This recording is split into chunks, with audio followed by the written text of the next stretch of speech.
Good morning, everyone, and thank you for joining the second session of the Burness Paul Junior Energy In-House Lawyers webinar series. My name is Marianne Wilson, and I am a solicitor in Burness Paul's Renewable Energy Real Estate team based in Edinburgh. I'll be one of your speakers today, along with my colleagues Olivia Smith and Paul Manalachi. Today's webinar will focus on some property pitfalls that we frequently see cropping up for developers on Scottish renewable energy projects, particularly during the initial development stage. A little bit of housekeeping before we begin. Once you've joined, please ensure your mute button has been selected to limit background noise. Today's webinar won't be interactive, so please contact the relevant speaker after the session if you've got any questions. While it won't be interactive, today's session will be recorded. If you have any queries on this, please check out our privacy policy on the Burness Paul website. Starting on a general note, a frequent bugbear for developers can be just how long it takes to agree and complete key property documents for renewable energy projects. Those of you who have had the pleasure of dealing with renewables options and leases, not just in Scotland, but throughout the UK, will be very familiar with this. It is frustrating for all parties, and we work hard with our clients to make this process as efficient as possible. In particular, developers should focus on, first of all, establishing at the outset what is the final project you are trying to develop, and what does the jigsaw of land rights that you need in order to achieve that look like. For example, some questions are, is it to be a standalone main site or a multi-party site? A possible pitfall arising here includes potential title gaps between land holdings and also ensuring rights over each part of the multi-site project allow access to the other parts. Is it to be a multi-technology project or just one? Possible pitfall arising here includes potentially lengthy negotiation process where co-location is only a possibility and not really a necessity. It may therefore be better to get rights in place and then reopen drafting later if the landscape changes. Rather than try to draft for flexibility of co-location in the original option and lease, potentially maybe want to enter into the drafts and then go into a variation after the fact. Another question is to assess the access route, including pinch points, and the route to the project's grid connection needs to be identified at the outset. A possible pitfall arising here includes, again, a lengthy and potentially expensive negotiation process due to the sheer volume of access and grid route landowners who understand the necessity of both access and grid connection to a project, and also the fact that pinch point documents often are more complex due to multi-party use and possible third-party interface documents. Developers should engage property legal advisors as soon as possible so that first documents can be drafted, but also so that title due diligence can be carried out promptly. Developers should also express expectations on timetable early on, and then work back from that date to set timescales for the legal negotiation process. For example, our standard approach is to only have one turn of land documents and then have an all parties meeting as early in the process as possible, rather than drifting into an extended game of virtual tennis where documents are turned countless times via email with no agreement actually being reached. We would note that the recent incentive to enter into option agreements in order to secure land rights ahead of the upcoming Gate 2 grid reform deadline has significantly increased the speed with which documents are being negotiated. This is proof that efficient negotiations are possible if all parties remain engaged throughout. So to turn to the various pitfalls I've just mentioned and a few extras, the first item I will cover relates to third-party rights affecting the land developer requires to use for their project. Typically, issues arise where the involvement or agreement of third parties benefiting from such rights is required. These rights will be identified as part of the title due diligence previously mentioned. And the developer's lawyer will then advise the developer on the location and extent of such rights and establish whether the involvement or agreement of the third parties to the developer's project will be required. The most common forms of third-party rights that could affect the project include ancillary property rights, for example, existing burdens or servitudes on the title, or ancillary lease rights, which benefit neighbouring land but run over the proposed project site, often for the benefit of other renewable energy developers, or even other forms of tenancies, including shooting and sporting tenants. Agricultural land rights are also common across various project sites, but we'll be speaking on that later. There may also be existing standard securities affecting the property. Security holders and heritable creditors who have taken securities or other forms of charge over the landowner's property and who will likely need to consent to the option and lease for the development. As such, it is key to identify any relevant third-party rights as early in the development process as possible.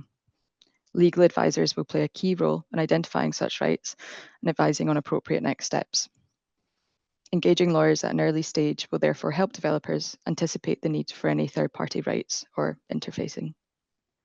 Once identified, developers should be proactive in approaching relevant third parties to agree approvals, commercial terms, and any associated land or interface documents. Looking at a couple of these third-party rights categories in further detail, we often see developers needing to accommodate property rights granted to other renewable energy developers. This issue can arise where multiple projects are developed in close proximity to one another, including extensions, repowering, or co-location of a new technology at an existing development. But we actually see this arising most commonly in relation to what we call pinch point agreements. These are generally options and leases granting a developer rights of access, oversale, and overrun over small areas of land adjacent to the developer's key access route. Due to port locations and the limited roads in rural settings that are suitable for deliveries of large turbine parts, preferred delivery routes are often used by multiple developers, possibly with very similar development windows. We therefore often see multiple developers being granted pinch point rights over the same areas of land along a delivery route. In order for each developer to ultimately be able to use the same areas of land, these pinch point leases will often be leases of a very small postage stamp area of land within the pinch point, with ancillary rights being granted over the remainder of the pinch point area. In this scenario, the developer should seek to enter into an interface or cooperation agreement with the other developer who already benefits from rights over the pinch point. The principal purpose of such an agreement is to ensure that both developers cooperate with one another in order to allow them both to exercise their respective land rights at the appropriate time. Such an agreement will therefore usually cover, first, primarily, the consent of developer 1 to the grant of the new option lease to developer 2. It will also include details on how access is to be shared, including priority, scheduling of use. It will also includes mention of protocols for maintenance and repair, general obligations to work together, provisions relating to process for decommissioning of shared infrastructure and other planning related items, and reciprocal indemnities if things go wrong. These agreements can be complex and highly bespoke, but of key importance to securing the exercise of a developer's rights over shared areas. They will be looked at closely by potential project funders or investors, and so prompt identification of such interfaces and early engagement with relevant developers and legal advisors will therefore help to reach agreement of such documents at an early stage and avoid any potential delay to completion of the land rights. So with that, some of the key takeaways here are, first, it is important to know at the outset what your project is intended to look like in terms of land rights, including access routes and grid connection. Next, it's important to aim to engage real estate advisors at an early stage to conduct due diligence against the title for potential interfacing needs and pinch points that may need to be addressed, and also to identify any clangers in terms of title conditions and third-party consents. And throughout the development of the project, it's important to be aware of any other developments within close proximity to the project site. There's every chance you'll have to share the same infrastructure or enter into cooperation agreements down the line. With that, I'll pass on to my colleague Paul, who will be advising on landlords' reserved rights. Thanks, Marianne. Now, if everyone wasn't already excited enough, I'm about to brighten your day by talking about landlord reservation, agricultural tenancies, cropping, and common grazing rights. It's common for landowners to seek to reserve themselves certain rights in renewable energy land documents, including the right to grant future rights to third parties. Before agreeing to such reserved rights, a developer will need to consider how these rights could impact on their project, meaning that these provisions are often heavily negotiated. The first type of reserved right we commonly see is the right to grant rights in favor of third parties. This is common in access or pinch point agreements, and generally, developers are willing to accommodate such requests in order to maintain a good relationship with the landowner and a good reputation in the market, given the likelihood of interface with other developers. However, developers must make sure that they are sufficiently protected and should consider requesting that such reserve rights are conditional on developer consent and notification, and the landowner procuring that any third party benefiting from these reserve rights in the future enters into an interface or collaboration agreement with the developer. Clearly, the extent of such protective conditions will vary on a case-by-case basis. The other type of reserve rights we're also seen being requested by landowners are rights to carry out natural capital activities. I'll use this term broadly, but generally it captures things like peat restoration or woodland projects, allowing for the sale of trading or carbon credits. Alternative land uses for natural capital can be potentially lucrative for landowners, so we frequently see them looking to reserve the ability to undertake these natural capital activities on renewable sites. However, there isn't yet a settled market position on this, and typically, landowner expectations aren't fully aligned with the reservation developers are willing to grant.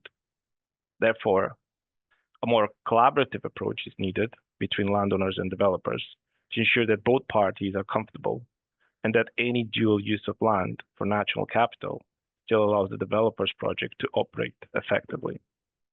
In practice, we find the best approach is to include more agreements to agree wording and initial land documents with clear obligations on both landowner and developer to collaborate effectively in the future should the landowner decide to pursue natural capital activities.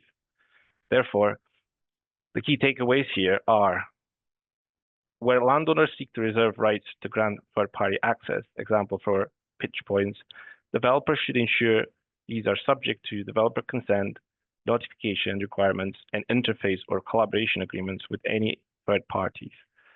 With regard to natural capital activities, the key here is early engagement and collaboration. And a practical way to address this is by including wording agreement to agree in land agreements with obligation on both sides to work together constructively if when the landowner wishes to pursue natural capital activities. We briefly looked at pitfalls relating to land documentation, and now turning to some pitfalls we most commonly see arising in relation to the title. The most common ones are agricultural land rights. Given the rural setting of most Scottish renewable projects, it is common for project sites to be used for farming purposes prior to development. It's therefore not unusual for sites to be affected by agricultural land rights.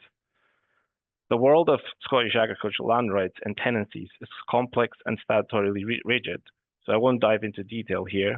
However, existing agricultural land rights can cause significant issues for developers, including long delays in obtaining vacant possession of the development site while statutory processes are followed or agreements are reached with agricultural tenants. In some instances, large commercial payments may also need to be made by developers to remove agricultural occupiers.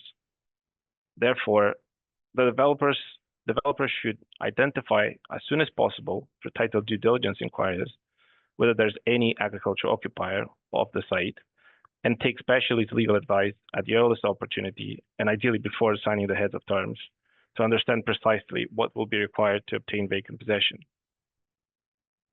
In a similar vein, if the site is located in one of the Scottish cropping countries, such as Caithness, Inverness, it may constitute a croft or common grazing land. This is, of course, particularly relevant to projects located in the Highlands. Again, this is a specialist area of property law, which I won't cover in detail here. However, croft and common grazing land present specific challenges due to the various steps required to allow the land to be developed for a renewable project. For example, if the land is owned by the crofter, it could be decrofted through an application to the Crofting Commission, or the crofter and developer could apply to the Land Court for consent to develop under Section 19A of the Crofter Scotland Act in 1993 in a scheme of development situation. The land could be resumed from a tenant to croft by applying to the Land Court, or alternatively, an agreement involving the croft owner, croft tenant, and developer could be entered into under Section 5, subsection 3 of the 1993 Act. When a project extends onto common grazing land, similar challenges arise, although the big difference here is usually the increased number of crofters or grazing tenants involved, making negotiations significantly more complex. From the short taster of possible ways to deal with a croft or common grazing land, it is clear that action must be taken at the outset by a developer in order to develop a project on a croft, and each option will likely take an extended period of time and money to resolve. Therefore, developers should determine whether or not a lease or occupation of their development site is actually a croft or common grazing land as soon as possible. And this can be difficult and depends entirely on fact and circumstance. And developers should seek specialist property input here. But the assumption is if the tenanted or grazed subjects are located in the crofting country, the assumption should be that it is a croft until you're provided with the evidence to the contrary.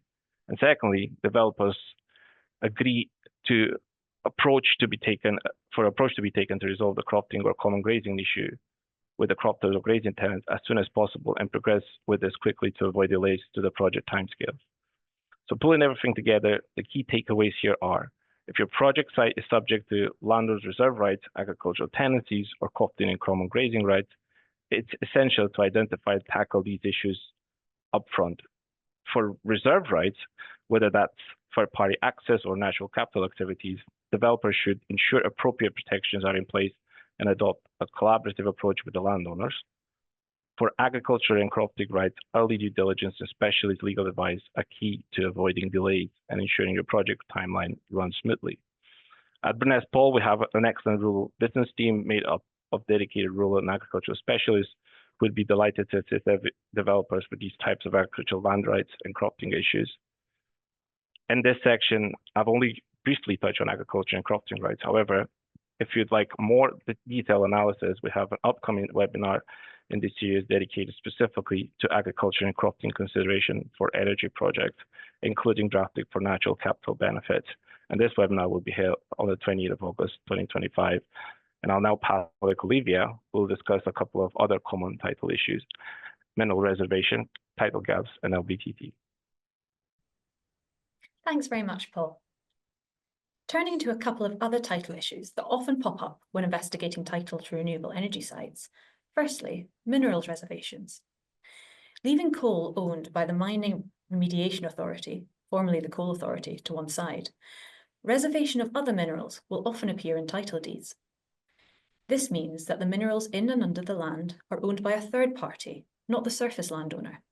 And this is most relevant to onshore wind projects due to the sinking of turbine foundations. Where a minerals reservation is identified, two options are available to developers. Firstly, developers could obtain title insurance to cover the risk that the owner of the minerals comes out of the woodwork down the line and prevents the developer from constructing their project. Or, where the owner of the minerals is known and engaging, the developer could enter into a separate option and lease for the minerals with that minerals owner. A second issue developers commonly come across is title gaps.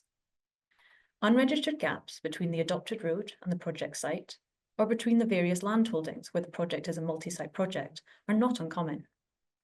In this situation, developers typically seek to obtain title insurance to cover the risk that the owner of the title gap pops up in future and prevents the developer from using the title gap area, rather than incurring the cost of investigating title to identify the title gap owner and then entering into a separate commercial agreement. To tackle these potential title pitfalls efficiently, we would recommend that developers instruct the title review as soon as possible so that such risks are ID'd as early as possible. And then they should decide how they'd like to deal with the risks, with guidance from their property lawyers, so that the risks have been dealt with by completion of the relevant land docs. A final possible property pitfall that should always be on a developer's radar is Land and Buildings Transaction Tax, or LBTT. LBTT is specific to Scottish property transactions, with England and Wales both having their own land tax regimes: stamp duty land tax in England and land transaction tax in Wales. We'll be focusing on Scottish renewable energy property transactions that commonly have an LBTT implications today, but many of the scenarios will have a stamp duty land tax or land transaction tax equivalent, and developers should always consider the tax implications of any property transaction, regardless of where in the UK their property interest is located. Now, I think I could probably spend an entire session or more on this topic alone, but the key message here for developers is, Think Scottish Renewable Land Rights, think LBTT. There are a number of key renewable property transactions that commonly have LBTT implications. Firstly, option agreements. Gone are the days where the total estimated option fees payable to a landowner over the course of an initial option period would fall below the LBTT notifiable threshold for options for non-resi land of £150,000. The uptick in the value of option fee payments and the longer initial option periods we now see means that most renewable property options are now notifiable in their own right, with LBTT chargeable on the entire option consideration pot if this reaches £150,000 or more. Turning to leases. Leases are the most obvious taxable transaction for renewable projects. Given standard rental values for renewable projects and the fact that almost all project leases are long leases of more than 20 years, the majority of renewables leases are notifiable for LBTT purposes. However, where a lease is triggered by exercising a preceding option, as is usually the case in our sector, the option and lease are considered linked for LBTT purposes, and tax due on the lease must be calculated on that basis. A key feature of such a linked LBTT calculation is the fact that the tenant only benefits from a single nil rate band for the entire option and lease chargeable consideration. Another type of possible taxable land transaction, facilitation agreements. For example, a contract entered into between a landowner and developer for the procurement of grant of land rights to the DNO for the project's grid connection. In this scenario, it is the DNO who is granted the land rights by the landowner, not the developer. However, the developer facilitates this agreement by paying the landowner sums of money to secure the grant of rights to the DNO. The developer would therefore be liable to notify Revenue Scotland and pay LBTT on these facilitation sums payable by the developer to the landowner if these sums exceed the relevant LBTT threshold, as they are essentially payments made in exchange for the granting of land rights, albeit not to the developer. Neighbour agreements are also similar. For example, this could be an agreement entered into between a developer and an occupier of a residential property near the project site who may be affected by the proposed development, for example by noise or shadow flicker. Such an agreement will typically oblige the occupier not to object to the development in return for payments from the developer. This kind of arrangement would be captured by the LBTT regime, as LBTT also applies where a party acquires a benefit of a restriction affecting the value of a right in land in Scotland. In this scenario, the developer will be liable to notify Revenue Scotland and pay LBTT on the sums payable by the developer to the occupier if these payments exceed the notifiable threshold. Developers should also be alive to additional dwelling supplement and annual tax on enveloped dwellings if they are a company and acquire resi property as part of their project development. Now that concludes our whistle-stop tour of some of the most frequent property pitfalls renewable energy developers should be aware of. If you'd like to take a deeper dive into the property, planning, regulatory, or M&A aspects of energy projects, our Junior Energy in-house webinar series has a number of further sessions coming up. On the 30th of April, our planning team will be discussing current issues in energy consenting, where our colleagues will provide an overview of the consenting regime and recent updates. As discussed, our session today has been recorded, and you will shortly receive an email with a link to the recording of this session. In that email, you will also find a link to register to further sessions and to learn more about the programme. Please do use the link to check out these upcoming sessions and book your spots in advance. In the meantime, if you'd like to hear more about any of the topics covered today, or if you have any specific queries for us, please do reach out to one of the team. We'd love to hear from you. In particular, although today's session focused on property pitfalls we frequently see cropping up for developers on Scottish sites, we also have a fantastic team of English qualified lawyers specialising in renewable energy projects south of the border, who'd be delighted to assist developers with transactions in England and Wales. Thank you very much for joining today's webinar, and we look forward to seeing you at our future sessions.